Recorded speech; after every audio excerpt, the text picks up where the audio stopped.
ನಮಸ್ಕಾರ ಸ್ನೇಹಿತರೆ. ಸೊ ಒಂದು ಸೆಬಿಯ ಒಂದು ಗೈಡ್ಲೈನ್ಸ್ ಕನ್ಸಲ್ಟೇಷನ್ ಪೇಪರ್ ಬಂದಮೇಲೆ ಸುಮಾರು ಜನಕ್ಕೆ ಟ್ರೇಡಿಂಗ್ ಆಗ್ಬೋದಾ ಇಲ್ವಾ ಅಂತ ನಾನು ಹೇಳಿದ್ದೆ. ನೋಡಿ, ಇದು ಕಂಪ್ಲೀಟ್ ಈ ಒಂದು ಟೈಟ್ಲ್ ಆಗಿರೋಂಥ ತುಂಬ ಇಂಪಾರ್ಟೆಂಟ್ ಪಾಯಿಂಟ್ ಏನಂತ ಹೇಳಿದ್ರೆ, ಇಂಪ್ಲಿಮೆಂಟ್ ಮಾಡಿದ್ರೆ ಆಪ್ಷನ್ಸ್ ಟ್ರೇಡರ್ಗೆ ಸಿಕ್ಕಾಪಟ್ಟೆ ಒಂದು ಡೇಂಜರ್ ಅಂತ ಹೇಳ್ಬೋದು. ಬಿಕಾಸ್ ನಾವು ಮಾರ್ಕೆಟಿಂದ ಎಲಿಮಿನೇಷನ್ ಆಗುವಂಥ ಸಿಚುವೇಷನ್ಸ್ ಬರುತ್ತೆ. ಓಕೆ, ಸೊ ಅದಕ್ಕೋಸ್ಕರ ಆಲ್ರೆಡಿ ಹೇಳ್ದಂಗೆ ನಿನ್ನೆ ಒಂದು ಆಲ್ಗೋ ಟ್ರೇಡಿಂಗ್ ವೀಡಿಯೋದಲ್ಲಿ ಹೇಳಿದ್ದೆ. ಸೊ ಸೆಬಿ ಅಥವಾ ಯಾವುದೇ ಒಂದು ಏನಂತಾರೆ ಒಂದು ಗೌರ್ಮೆಂಟ್ ಅಥಾರಿಟೀಸ್ ಮೇಲೆ ನಮಗೆ ಯಾವುದೇ ರೀತಿಯ ಕಂಟ್ರೋಲ್ ಇರೋದಿಲ್ಲ. ಈವನ್ ಫೈನಾನ್ಷಿಯಲ್ ಕಂಟ್ರೋಲ್ ಆಗಿರ್ಬೋದು ಅಥವಾ ಪವರ್ ನಮಗೆ ಯಾವುದೇ ಸಿಚುವೇಷನ್ ಇಲ್ಲಿರೋ ಟೈಮಲ್ಲಿ ನಾವು ಮಾಡಬೇಕಾಗಿರೋದು ಆ ಒಂದು ಸಿಚುವೇಷನ್ನ ನಾವು ಯಾವ ರೀತಿ ಅಡ್ವಾಂಟೇಜ್ ಆಗಿ ತೊಗೊಬೇಕು ಅನ್ನೋದು ಒಂದು ಪಾಯಿಂಟ್ ಬಿಟ್ಟರೆ ಯಾವುದೇ ರೀತಿ ನಾವು ಎಕ್ಸ್ಟ್ರಾ ಥಿಂಗ್ಸ್ ಮಾಡೋಕ್ಕೆ ಆಗೋದಿಲ್ಲ. ಓಕೆ, ಸೊ ಸೆಬಿ ಒಂದು ಕನ್ಸಲ್ಟೇಷನ್ ಪೇಪರ್ನ ನಾನು ಪಾರ್ಟ್ 1 ಹೇಳಿದ್ದೆ. ಸೊ ನೀವು ನೋಡಿಲ್ಲ ಅಂತ ಹೇಳಿದ್ರೆ ನನ್ನ ಒಂದು ಚಾನಲ್ಗೆ ಹೋದರೆ ನಿಮಗೆ ರೀಸೆಂಟ್ ಒಂದು 3 ದಿವಸದ ಹಿಂದೆ ಹಾಕಿರುವಂಥ ವೀಡಿಯೋ ಕಂಪ್ಲೀಟ್ ಇನ್ಫಾರ್ಮೇಷನ್ ಸಿಗುತ್ತೆ. ಈಗ ಪಾರ್ಟ್ 2 ಈ ಒಂದು ಸೆಬಿಯ ಒಂದು ಗೈಡ್ಲೈನ್ಸು ಏನಿದೆ ಅಂತ ನಾವು ಆಲ್ರೆಡಿ ಡಿಸ್ಕಷನ್ ಮಾಡಿದ್ರಿ.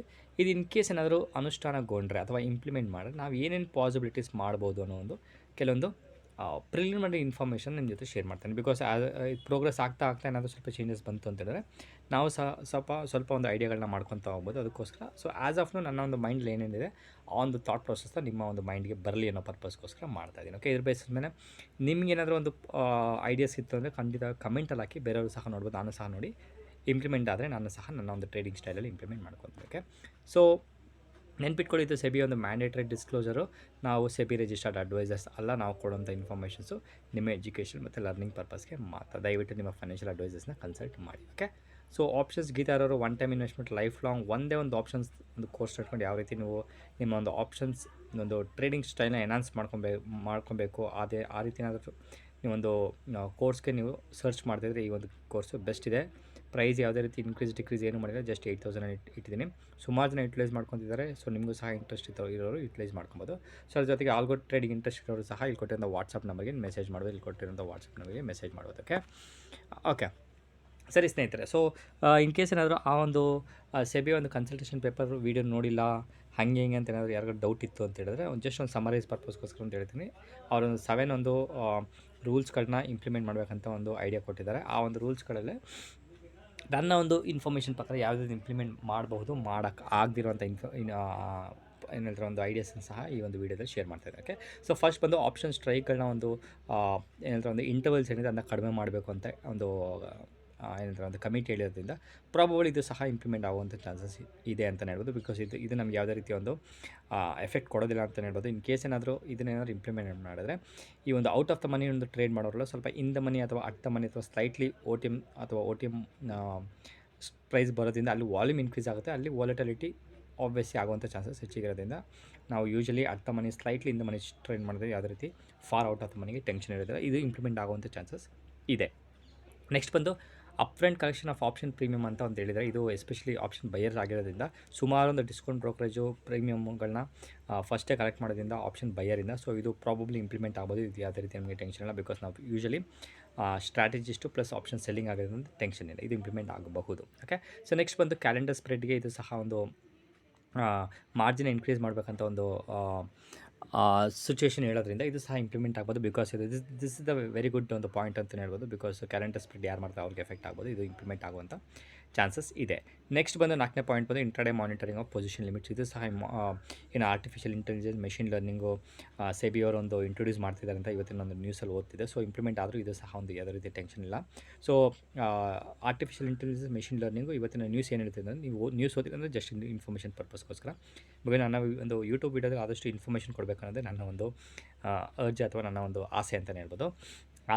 ಅತಿ ಆಸೆ ಅಂತ ಹೇಳ್ಬೋದು. ಸೊ ಆಬ್ವಿಯಸ್ಲಿ ನನ್ನ ಒಂದು ನಾಲೆಜ್ನ ಶೇರ್ ಮಾಡಬೇಕನ್ನೋದೇ ನನ್ನ ಇಷ್ಟ. ಓಕೆ, ಸೊ ಸೆಬಿ ಬಂದು ಏನು ಮಾಡ್ತಿದೆ ಅಂತ ಹೇಳಿದ್ರೆ, ಈ ಒಂದು IPOನ ಏನಾದರೂ ಒಂದು ಕಂಪನಿಗಳು ರಿಕ್ವೆಸ್ಟ್ ಸಬ್ಮಿಟ್ ಸೆಬಿಗೆ ಮಾಡಿದ ತಕ್ಷಣ ಅದನ್ನು ಮ್ಯಾನ್ಯಲಾಗಿ ಒಂದು ಪ್ರೊಸೆಸಿಂಗ್ನ ಮಾಡ್ತಿದ್ರು. ಆ ಒಂದು ಪ್ರೊಸೆಸಿಂಗ್ನ ಆರ್ಟಿಫಿಷಿಯಲ್ ಇಂಟೆಲಿಜೆನ್ಸ್ ಮುಖಾಂತರ ಮಾಡಬೇಕು ಅನ್ನೋ ಒಂದು ಟೆಕ್ನಾಲಜಿನ ಸೆಬಿ ಅವರು ಒಂದು ಇಂಟ್ರೊಡ್ಯೂಸ್ ಮಾಡ್ತಿದ್ರು. ಅದ್ರ ಜೊತೆಗೆ ಆ ಸೇಮ್ ಟೆಕ್ನಾಲಜಿ ಬೇರೆ ಒಂದು ಪ್ರಾಡಕ್ಟ್ಗಳು ಸಹ ಇಂಪ್ಲಿಮೆಂಟ್ ಮಾಡಬೇಕಂತ ಒಂದು ಹೈ ಲೆವೆಲ್ ಥಿಂಕಿಂಗ್ ಮಾಡ್ತಿದ್ದಾರೆ. ಅದು ಇಂಪ್ಲಿಮೆಂಟ್ ಆದರೆ ವೆರಿ ಗುಡ್ ಅಂತಲೇ ಹೇಳ್ಬೋದು. ಓಕೆ, ಸೊ ಸೇಮ್ ಒಂದು artificial intelligence machine learning interday monitoring of position limits 0.4ಗೆ ಸಹ ಇಂಪ್ಲಿಮೆಂಟ್ ಮಾಡ್ಬೋದು. ಇದು ಯಾವುದೇ ರೀತಿ ಟೆನ್ಷನ್ ಇಲ್ಲ. ಬಿಕಾಸ್ ನಾವು ಫಂಡ್ ಇಟ್ಕೊಂಡು ಟ್ರೇಡ್ ಮಾಡೋದ್ರಿಂದ ಒಂದು ಶಾರ್ಟ್ ಫಾಲ್ ಆಗುವಂಥ ಚಾನ್ಸಸ್ ಕಡಿಮೆ ಇದೆ ಅಂತಲೇ ಹೇಳ್ಬೋದು. ಓಕೆ, ನೆಕ್ಸ್ಟ್ ಬಂದು ಸೆವೆಂತ್ ಪಾಯಿಂಟ್ ಬಂದುಬಿಡ್ತೀನಿ, ಡೈರೆಕ್ಟ್ ಯಾವ್ದಾದ್ರು ಇಂಪ್ಲಿಮೆಂಟ್ ಆಗಬಹುದು ಅಂತ. So increase in margin near contract expiry ಅಥವಾ 1 day expiry 0 date to expiry ಅಂತ ಏನಿದೆ ಅದ್ರ ಬೇಸಿಸ್ ಮೇಲೆ ಸ್ವಲ್ಪ ಮಾರ್ಜಿನ್ ಇನ್ಕ್ರೀಸ್ ಮಾಡುವಂಥ ಚಾನ್ಸಸ್ ಹೆಚ್ಚಿಗೆ ಇದೆ ಅಂತ ಹೇಳ್ಬೋದು. ಇದು ಬಿಟ್ಟರೆ ಯಾವುದೇ ರೀತಿ ಒಂದು ಮೇಜರ್ ಚೇಂಜಸ್ ಮಾಡಲ್ಲ ಅಂತ ನನ್ನ ಒಂದು ಎಕ್ಸ್ಪೆಕ್ಟೇಷನ್ ಇದೆ. ನೋಡಿ, ಇದು ರಾಂಗ್ ಸಹ ಆಗ್ಬೋದು, ನನ್ನ ಒಂದು ಥಾಟ್ ಪ್ರೊಸೆಸ್ ಅಷ್ಟೇ ಹೇಳ್ತಾ ಇದ್ದಾರೆ. Okay, so 5th point 6th point mostly implement ಮಾಡಲ್ಲ ಅಂತ ನನ್ನ ಒಂದು ಗೆಸ್ ಆಗ್ತಿದೆ. ಇನ್ ಕೇಸ್ ಏನಾದರೂ ವರ್ಸ್ಟ್ ಕೇಸಲ್ಲಿ 0.5 ಏನಾದರೂ ಇಂಪ್ಲಿಮೆಂಟ್ ಮಾಡಿದ್ರೆ 5 ಲಕ್ಷ ಇರುವಂಥ ಕಾಂಟ್ರಾಕ್ಟ್ ಸೈಜ್ನ ಪ್ರಾಬಬಲಿ 10 ಲಕ್ಷದಿಂದ 15 ಲಕ್ಷ ಮಾಡ್ಬೋದು ಅನ್ನೋದು ನನ್ನ ಒಂದು ಗೆಸ್ ಬಿಟ್ಟು 30 ಲ್ಯಾಕ್ಸ್ ಮಾಡೋದು ಸಿಕ್ಕಾಪಟ್ಟೆ ಒಂದು ಡೌಟ್ ಅಂತಲೇ ಹೇಳ್ಬೋದು. ಬಿಕಾಸ್ ಆ ರೀತಿ ಮಾಡಿದ್ರೆ ಸಿಕ್ಕಾಪಟ್ಟೆ ಒಂದು ಸೆಬಿ ಒಂದು ಡಾಕ್ಯುಮೆಂಟಲ್ಲೇ ಹೇಳ್ತಿದೆ ಮ್ಯಾಕ್ಸಿಮಮ್ 77% ಒಂದು ರೀಟೇಲ್ ಟ್ರೇಡ್ ಮಾಡ್ತಿದ್ದ ಅವರ ಒಂದು ಕ್ಯಾಪಿಟಲ್ ಲೆಸ್ ದೆನ್ 10 ಲ್ಯಾಕ್ಸ್ ಇರೋದ್ರಿಂದ ಸೊ ಪ್ರಾಬ್ಲಿ 10 to 15 ಲ್ಯಾಕ್ಸ್ ಮಾಡ್ಬೋದು ಅಂತ ನನ್ನೊಂದು ಗೆಸ್ಸಸ್ ಇದೆ. ಸೊ ಇದೊಂದು ಪಾಯಿಂಟು. ಮತ್ತೊಂದು ಪಾಯಿಂಟ್ಸ್ ಅಂತ ಸುಮಾರು ಜನಕ್ಕೆ ಡೌಟ್ ಇತ್ತು, ಈ ಒಂದು ಕನ್ಸಲ್ಟೇಷನ್ ಪೇಪರು ಸ್ಟಾಕ್ ಆಪ್ಷನ್ಸ್ ಅಲ್ಲ ಅಥವಾ ಸ್ಟಾಕ್ ಫ್ಯೂಚರ್ಸ್ ಅಲ್ಲ ಅಂತ. ಅಲ್ಲ, ಈ ಒಂದು ಕನ್ಸಲ್ಟೇಷನ್ ಬಂದಿರೋದೊಂದು ಇಂಡೆಕ್ಸ್ ಅಲ್ಲಿ ಟ್ರೇಡ್ ಮಾಡೋವಂಥ ಆಪ್ಷನ್ಸಲ್ಲಿ ಮಾತ್ರ. ಅದು Nifty, bank Nifty, fin Nifty, Sensex, bank x, mid cap, ಈ ರೀತಿ ಏನೊಂದು ಇಂಡೆಕ್ಸ್ ಫಂಡ್ಗಳಿದೆ ಅದ್ರ ಬೇಸಿಸ್ ಮೇಲೆ ಡಿಸೈನ್ ಮಾಡಿರುವಂಥ ಒಂದು ಕನ್ಸಲ್ಟೇಷನ್ ಪೇಪರ್ ಅಂತ ಹೇಳೋದು. ಯಾವುದೇ ರೀತಿ ಸ್ಟಾಕ್ಗಳಿಗೆ ಎಫೆಕ್ಟ್ ಇಲ್ಲ. ಓಕೆ, ಸೊ ನೆಕ್ಸ್ಟ್ ಬಂದು 6th point rationalising of weekly options. ಇದು ವೀಕ್ಲಿ ಎಕ್ಸ್ಪೈರಿಗಳು ಇರಬಾರ್ದು ಅಂತ ಅವರೊಂದು ಕನ್ಸಲ್ಟೇಷನ್ ಪೇಪರಲ್ಲಿ ಒಂದು ಕಮಿಟಿ ಕೊಟ್ಟಿರೋದ್ರಿಂದ ಪ್ರಾಬಬ್ಲಿ ಏನಾದ್ರು ಇಂಪ್ಲಿಮೆಂಟ್ ಆಯಿತು ಅಂದರೆ ಮಂತ್ಲಿ ಬಂದು ಅಥವಾ ಸಾರಿ ನನ್ನೊಂದು ರಾಂಗ್ ಥಾಟ್ ಬಂತು. ನನ್ನ ಒಂದು ಪ್ಲ್ಯಾನ್ ಏನು ಇದೆ ಅಥವಾ ಏನು ಮಾಡ್ಬೋದು ಅವರು ಅಂತ ಹೇಳಿದ್ರೆ ಎವ್ರಿ ವೀಕು ಒಂದು ಎಕ್ಸ್ಪೈರಿ NSEಯಿಂದ ಅದು ನಿಫ್ಟಿ ಬರ್ಬೋದು, BSEಯಿಂದ ಸೆನ್ಸೆಕ್ಸ್ ಬರ್ಬೋದು ಪ್ರತಿ ವಾರದ ಎಕ್ಸ್ಪೈರಿ. ಅದರ ಜೊತೆಗೆ ಮಂತ್ಲಿ ಎಕ್ಸ್ಪೈರಿಯಲ್ಲಿ NSEಯಲ್ಲಿರುವಂಥ ಬ್ಯಾಂಕ್ ನಿಫ್ಟಿ ಏನಂತ ಮತ್ತು ಒಂದು ಫಿನ್ ನಿಫ್ಟಿ, ಮಿಡ್ ಕ್ಯಾಪ್ ಬರ್ಬೋದು, ಅದು ಮಂತ್ಲಿ ಎಕ್ಸ್ಪೈರಿಯಲ್ಲಿ. ನೆಕ್ಸ್ಟ್ ಬಂದು BSEಯಲ್ಲಿಗೆ ನೋಡಿದ್ರೆ ಬ್ಯಾಂಕ್ ಎಕ್ಸ್ ಬಂದು ಮಂತ್ಲಿ ಎಕ್ಸ್ಪೈರಿಗೆ ಬರ್ಬೋದು. ಇದು ಬಿಟ್ಟರೆ ವೀಕ್ಲಿ ಎಕ್ಸ್ಪೈರಿಯಲ್ಲಿ ಪ್ರಾಬಬಲಿ ನಿಫ್ಟಿ ಮತ್ತು ಸೆನ್ಸೆಕ್ಸ್ ಬರುವಂಥ ಚಾನ್ಸಸ್ ಹೆಚ್ಚಿಗೆ ಇದೆ. ಬಿಕಾಸ್ ಇದು ಕಂಪ್ಲೀಟ್ ಮಂತ್ಲಿ ಎಕ್ಸ್ಪೈರಿ ಮಾಡಿದ್ರೆ ಬಿಗ್ ಬಾಯ್ಸ್ಗೆ ಮತ್ತು ಈ ಒಂದು ದೊಡ್ಡ ದೊಡ್ಡ ಅಮೌಂಟ್ ಇಟ್ಕೊಂಡು ಟ್ರೇಡ್ ಮಾಡೋರಿಗೆ ಸ್ವಲ್ಪ ಪ್ರಾಬ್ಲಮ್ ಆಗೋದ್ರಿಂದ ಇದು ಈ ರೀತಿ ಒಂದು ಮಾಡಿಫಿಕೇಷನ್ ಮಾಡಿ ಇಂಪ್ಲಿಮೆಂಟ್ ಮಾಡ್ಬೋದು ಅಂತ ನನ್ನ ಒಂದು ಗೆಸ್ ಇದೆ. ಇದು ನನ್ನ ಒಂದು ಥಾಟ್ ಪ್ರೊಸೆಸ್. ನೋಡೋಣ, ಇಂಪ್ಲಿಮೆಂಟ್ ಮಾಡಿದ್ಮೇಲೆ ಇದು ಒಂದು ಥಾಟ್ ಪ್ರೊಸೆಸ್, ನಮ್ಮ ಒಂದು thought process right or wrong ಅಂತ ಡಿಸಿಷನ್ ಸಹ ನಾವು ಮಾಡ್ಬೋದು. ಓಕೆ, ಇದು ಏನೇನು ಇಂಪ್ಲಿಮೆಂಟ್ ಮಾಡ್ಬೋದು, ಏನು ಮಾಡೋದಿಲ್ಲ ಅಂತ. ಓಕೆ, ಸೊ ನೆಕ್ಸ್ಟ್ ಬಂದು ನಾವೇನು ಮಾಡಬಹುದು ಇಂಪ್ಲಿಮೆಂಟ್ ಮಾಡಿದ್ರೆ. ಸೊ ನೋಡಿ, ಇವರು ಒಂದು ಟಾರ್ಗೆಟ್ ಬಂದು ಆಪ್ಷನ್ಸೇ ಆಗಿರೋದ್ರಿಂದ ಸದ್ಯದ ಸಿಚುವೇಷನ್ ಸುಮಾರು ಜನ ಯಾರೋ ಫ್ಯೂಚರ್ಸಲ್ಲಿ ಟ್ರೇಡ್ ಮಾಡ್ತಾರೆ, ಅವರು ಸ್ಟಾಕ್ ಆಪ್ಷನ್ಸ್ಗೆ ಮೂವ್ ಆಗುವಂಥ ಚಾನ್ಸಸ್ ಹೆಚ್ಚಿಗಿದೆ. ಇಲ್ಲ ಅಂತಂದರೆ ಇಂಡೆಕ್ಸ್ಗೆ ಆಪ್ಷನ್ಸಲ್ಲಿ ಮೂವ್ ಆಗೋಂಥ ಚಾನ್ಸಸ್ ಹೆಚ್ಚಿಗಿದೆ. ಬಿಕಾಸ್ ಏನಂದರೆ ಎರಡು ಮಾರ್ಜಿನ್ ಸೇಮ್ ಇದ್ದರೆ ಆಬ್ವಿಯಸ್ಲಿ ಅಲ್ಲಿಗೆ ಮೂವ್ ಆಗ್ತಾರೆ. ಸೊ ನೀವೇನಾದರೂ ಫ್ಯೂಚರ್ಸಲ್ಲಿ ಟ್ರೇಡ್ ಮಾಡ್ತಿದ್ದೀರಾ ಅಂತ ಹೇಳಿದ್ರೆ ಅದನ್ನು ಕಂಟಿನ್ಯೂಷನ್ ಮಾಡ್ಬೋದು. ಬಿಕಾಸ್ ಸೇಮ್ ಮಾರ್ಜಿನ್ ಇದೆ. ನಿಮಗೇನಾದರೂ ಆ ಒಂದು ಲೆವೆಲ್ ಆಫ್ ಸ್ಕಿಲ್ಸ್ ಇತ್ತು ಅಂತ ಹೇಳಿದ್ರೆ. ಇಲ್ಲ ಅಂತ ಹೇಳಿದ್ರೆ futures trading in index and stocks not options ಅಂತ ನೋಡಿ, ಇದು ಆಲ್ರೆಡಿ ನಿಮ್ಗೆ ಹೇಳಿದ್ದೀನಿ. ಸೊ ಇದು ಬರೋದ್ರಿಂದ ಆಪ್ಷನ್ಸ್ಗೆ ಸಿವಿಯಾರಿಟಿ ಜಾಸ್ತಿ ಇರುತ್ತೆ, ಇಂಡೆಕ್ಸ್ ಫ್ಯೂಚರ್ಸ್ಗೆ ಯಾವುದೇ ರೀತಿ ಎಫೆಕ್ಟ್ ಇಲ್ಲ ಅಂತ ಹೇಳ್ಬೋದು. ಆಲ್ರೆಡಿ ಹೇಳ್ದಂಗೆ ಸ್ಟಾಕ್ಸ್ಗೆ ಯಾವುದೇ ರೀತಿ ಎಫೆಕ್ಟ್ ಇಲ್ಲ. ಓಕೆ, ಸೊ ನೆಕ್ಸ್ಟ್ ಬಂದು ನೀವೇನಾದರೂ ನಿಮ್ಮ ಹತ್ರ ದೊಡ್ಡ ಅಮೌಂಟ್ ಏನಾದ್ರು ಇತ್ತು ಅಂತ ಹೇಳಿದ್ರೆ ಕವರ್ಡ್ ಕಾಲ್ ಸ್ಟ್ರಾಟಜಿನ ಬ್ಯೂಟಿಫುಲ್ಲಾಗಿ ಮಾಡ್ಬೋದು. ಇದು ಒಂದು ತುಂಬ ಒಳ್ಳೆಯ ಒಂದು ಸ್ಟ್ರಾಟಜಿ ಅಂತ ಹೇಳ್ಬೋದು. ಬಟ್ ಪ್ರೊವೈಡೆಡ್ ಇದಕ್ಕೆ ಬೇಕಾಗಿರೋಂಥ ಒಂದು ದೊಡ್ಡ ಅಮೌಂಟ್ ನಿಮ್ಮ ಒಂದು ಅಕೌಂಟಲ್ಲಿ ಕ್ಯಾಪಿಟಲಾಗಿ ಇರಬೇಕಾಗುತ್ತೆ. ಒಳ್ಳೆಯ ಒಂದು ಸ್ಟ್ರಾಟಜಿ. ಈ ಒಂದು ಸ್ಟ್ರಾಟಜಿ ನೀವು ಕ್ವಾಲಿಟಿ ಸ್ಟಾಕ್ಸಲ್ಲಿ ಟಾಪ್ NSE ಒಂದು 5 ಸ್ಟಾಕ್ಸಲ್ಲಿ ಮಾಡಿದ್ರೆ ಟೆನ್ಷನ್ ಇಲ್ಲದ್ರೆ ಆಪ್ಷನ್ಸಲ್ಲಿ ಸಹ ಟ್ರೇಡ್ ಮಾಡ್ಬೋದು ವಿತೌಟ್ ಎನಿ ಟೆನ್ಷನ್. ಬಿಕಾಸ್ ಇದಕ್ಕೆ ಮಾರ್ಜಿನ್ ಬೇಕಾಗಿರೋದು ಸಿಕ್ಕಾಪಟ್ಟೆ ಕಡಿಮೆ ಅಮೌಂಟ್. ಓಕೆ, ನೆಕ್ಸ್ಟ್ ಬಂದು ಲೀಪ್ಸ್ ಟ್ರೇಡಿಂಗ್. ಲೀಪ್ಸ್ ಅಂತ ಏನೋ ಗೊತ್ತಿಲ್ಲ ಅಂತ ಹೇಳಿದ್ರೆ ತುಂಬ ಶಾರ್ಟಾಗಿ ಹೇಳ್ಬಿಡ್ತೀನಿ. ಈ ಥರ ಒಂದು ವೀಡಿಯೋ ಸಹ ನನ್ನ ಒಂದು ಯೂಟ್ಯೂಬ್ ಚಾನಲ್ ಹಾಕಿದೆ, ನೀವು ನೋಡಿ. ಲೀಪ್ಸ್ ಟ್ರೇಡಿಂಗ್ ಕ್ಯಾಶ್ಟೆಂಟ್ ಅಂತ ಯೂಟ್ಯೂಬಲ್ಲಿ ಸರ್ಚ್ ಮಾಡಿ ನಿಮಗೆ ಕಂಪ್ಲೀಟ್ ಇನ್ಫಾರ್ಮೇಷನ್ ಸಿಗುತ್ತೆ. ಸೊ ಲೀಪ್ಸ್ ಅಂತ ಹೇಳಿದ್ರೆ long term option, more than 3 months 6 months ಆಪ್ಷನ್ಸಲ್ಲಿ ನೀವು ಟ್ರೇಡ್ ಮಾಡಿದ್ರೆ ಅದನ್ನ ಲೀಪ್ಸ್ ಅಂತ ಕರೀತಾರೆ ಫಾರಿನ್ ಕಂಟ್ರೀಲಿ. ನಮ್ಮ ಒಂದು ಇಂಡಿಯಾದಲ್ಲಿ ಲಾಂಗ್ ಟರ್ಮ್ ಆಪ್ಷನ್ಸ್ ಅಂತ ಕರೀತಾರೆ. ಬಟ್ ಎರಡು ಸೇಮ್ ಆಗಿರೋದ್ರಿಂದ ಈ ಒಂದು ಲಾಂಗ್ ಟರ್ಮ್ ಆಪ್ಷನ್ಸಲ್ಲಿ ಸಹ ನೀವು ಒಂದು ಸ್ಟ್ರಾಟಜಿ ನೋಡಿ, ಜಸ್ಟ್ ಬೈ ಎಲ್ಲ ಸ್ಟ್ರಾಟಜಿಗಳನ್ನ ಇಟ್ಕೊಂಡು ಸಹ ನೀವು ಟ್ರೇಡಿಂಗ್ನ ಮಾಡ್ಬೋದು. ಓಕೆ, ಸೊ ನೆಕ್ಸ್ಟ್ ಬಂದು stock options with strategy. So in case ನಾನು ನಿಮಗೆ ಇಂಡೆಕ್ಸ್ ಆಪ್ಷನ್ಸ್ಗಳು ಟ್ರೇಡ್ ಮಾಡೋಕ್ಕೆ ರೆಸ್ಟ್ರಿಕ್ಷನ್ ಜಾಸ್ತಿ ಹಾಕ್ಬಿಟ್ರು ಸೆಬಿ ಅಂತ ಹೇಳಿದ್ರೆ ನನ್ನ ಒಂದು ಏನಾದರೂ ಒಂದು ನನ್ನ ಒಂದು ಐಡಿಯಾ ಪ್ರಕಾರ ನೀವು ಸ್ಟಾಕ್ ಆಪ್ಷನ್ಸ್ಗಳಿಗೆ ಮೂವ್ ಆಗ್ಬೋದು, ಪ್ರೊವೈಡೆಡ್ ನಿಮ್ಮ ಹತ್ರ ಸ್ಟ್ರಾಟಜಿ ಇದ್ದರೆ. ಬಿಕಾಸ್ ಸ್ಟ್ರಾಟಜಿ ಒಂದೇ ನೋಡಿ, ಸುಮಾರು ಜನ ಅನ್ಕೊತಾರೆ. ಎಕ್ಸಾಂಪಲ್, ಇವಾಗ ನಿಮ್ಮ ಹತ್ರ ಒಂದು ಆಪ್ಷನ್ ಸ್ಟ್ರಾಟಜಿ ಇದೆ ಅಂತ ಅಂದ್ಕೊಳ್ಳಿ, ಒಂದು ಬೈ ಒಂದು ಸೆಲ್ಲೋ ಸ್ಟ್ರಾಟಜಿ ಇದೆ ಅಂತ ಅಂದ್ಕೊಳ್ಳಿ. ಅದನ್ನ ಹೋಗಿ ಡೈರೆಕ್ಟಾಗಿ ನೀವು ಇಂಪ್ಲಿಮೆಂಟ್ ಮಾಡಿದ್ರೆ ನೀವು ಸಕ್ಸಸ್ ಆಗಲ್ಲ. ಆ ಒಂದು ಸ್ಟ್ರಾಟಜಿ ಯಾವ ಒಂದು ಟೈಮಲ್ಲಿ ನೀವು ಇಂಪ್ಲಿಮೆಂಟ್ ಮಾಡಬೇಕು, ಯಾವ ಒಂದು ಏನಾದರೂ ಒಂದು ಎನ್ವಿರಾನ್ಮೆಂಟಲ್ ಆ್ಯಂಬಿಯನ್ಸಲ್ಲಿ ಇಂಪ್ಲಿಮೆಂಟ್ ಮಾಡಬೇಕನ್ನೋ ಅನ್ನೋದು ಆ ಒಂದು ಸ್ಟ್ರಾಟಜಿ ನಿಮ್ಮ ಹತ್ರ ಇರಬೇಕು. ಅದಿದ್ದರೆ 100% ನೀವು ಸಕ್ಸಸ್ ಆಗ್ಬೋದು. ಸೊ ನೆಕ್ಸ್ಟ್ ಬಂದು explore other markets. So other markets ಅಂತ ಹೇಳಿದ್ರೆ ಕ್ರಿಪ್ಟೋ ಕರೆನ್ಸಿ ಆಗಿರ್ಬೋದು ಅಥವಾ ಫಾರೆಕ್ಸ್ ಕರೆನ್ಸಿ ಆಗಿರ್ಬೋದು, ಈ ರೀತಿ ಒಂದು ಟ್ರೇಡಿಂಗಲ್ಲಿ ಸೆಗ್ಮೆಂಟಲ್ಲಿ ಸಹ ಟ್ರೇಡಿಂಗ್ ಮಾಡೋದ್ರಿಂದ ಒಳ್ಳೆ ಒಂದು ಅಡ್ವಾಂಟೇಜ್ ಸಿಗುತ್ತೆ. ಅದು ಇಲ್ಲ ನಮಗೆ ಇಂಡಿಯಾದಲ್ಲೇ ಟ್ರೇಡ್ ಮಾಡಬೇಕು ಅಂತ ಹೇಳಿದ್ರೆ ಕಮಾಡಿಟೀಸ್ಗೆ ಮೂವ್ ಆಗ್ಬೋದು. ನನ್ನ ಒಂದು ವೈಲ್ಡ್ ಗೆಸ್ ಪ್ರಕಾರ ಈ ಒಂದು ರೂಲ್ಸ್ಗಳೇನಾದರೂ NSE ಮತ್ತು BSE ಈ ಒಂದು ಸ್ಟಾಕ್ಸ್ಗಳಲ್ಲೇನಾದರೂ, ಅಥವಾ ಸ್ಟಾಕ್ಸ್ ಅಂದರೆ ಸ್ಟಾಕ್ ಮಾರ್ಕೆಟ್ಗೆ ಏನಾದರೂ ಇಂಪ್ಲಿಮೆಂಟ್ ಆಯಿತು ಅಂದರೆ ಫ್ಯೂಚರಲ್ಲಿ ಸುಮಾರು ಜನ ಕಮಾಡಿಟೀಸ್ ಮೂವ್ ಆಗೋದ್ರಿಂದ ಕಮಾಡಿಟೀಸಲ್ಲಿ ಸಹ ಈ ಒಂದು ರೂಲ್ಸ್ಗಳು ಬರುವಂಥ ಚಾನ್ಸಸ್ ಹೆಚ್ಚಿಗಿದೆ. ಸೊ ಅಲ್ಲೂ ಸಹ ಸೆಬಿ ಟಾರ್ಗೆಟ್ ಮಾಡುವಂಥ ಚಾನ್ಸಸ್ ಹೆಚ್ಚಿಗಿದೆ. ನೋಡೋಣ, wait and watch. Okay, next ಬಂದು ಇದು ಮೇಲೆ ಒಂದು 5 ಪಾಯಿಂಟ್ಸ್ ಏನಿದೆ ಅಥವಾ 5 ಪಾಯಿಂಟ್ಸ್ ಏನಿದೆ ಅದು ಬಂದು ನಿಮ್ಮ ಹತ್ರ ಒಂದು 5 ರಿಂದ 10 ಲಕ್ಷ ಈ ರೀತಿ ಅಮೌಂಟ್ ಏನಾಯಿತು ಅಂದರೆ ಈ ಒಂದು ಸ್ಟ್ರಾಟಜಿಗಳನ್ನ, ಈ ಒಂದು ಆ್ಯಕ್ಷನ್ಗಳ ಅಥವಾ ಈ ಒಂದು ಪ್ರೊಸೀಜರ್ನ ನೀವು ಫಾಲೋ ಮಾಡ್ಬೋದು. ಇಲ್ಲ ಸತೀಶ್ ಅವರೇ, ನನ್ನ ಹತ್ರ ಇರೋದು 20,000 30,000 ಹೆಂಗೆ ಏನು ಮಾಡ್ಬೋದು ಅಂತ ಹೇಳಿದ್ರೆ, ನನ್ನ ಒಂದು ನಾಲೆಜ್ ಪ್ರಕಾರ ಹೇಳ್ತಾರೆ, ನಾನು ರಾಂಗ್ ಸಹ ಆಗ್ಬೋದು.